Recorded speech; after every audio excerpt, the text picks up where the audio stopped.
இப்போ அறிவியல் திருவிழா வெளிச்சம் ஏற்றணும். ஏன் அறிவியல் வெளிச்சம் ஏற்ற வேண்டியிருக்கு? நான் என்னத்தானே தெரிவி பார்க்கிறேன், உங்களை நான் சொல்ல முடியாது. என்ன தெரிவி பார்க்கிறேன். நான் பிறந்து வளர்ந்தது ஒரு கிறிஸ்தவ வீட்டில் பிறந்து வளர்ந்தேன். இப்போ எங்க வீட்டில் என்னை கேட்காமலே எனக்கு ஒரு பேர் வச்சுட்டாங்க. அநேகமா உங்களை எல்லாம் கேட்டு வச்சிருப்பாங்கன்னு நினைக்கிறேன்.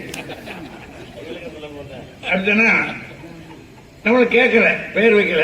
பேர் எப்படி வச்சுட்டாங்க? முதல்ல ஒரு முத்திரை குத்திட்டாங்க, நீ இந்த சமயத்தை சேர்ந்தவன் சக் அப்படின்னு முடிச்சுட்டாங்க. இப்ப நம்ம அதை இடத்தை விட்டு வெளியேற முடியுமா? முடியாது இல்லைங்க.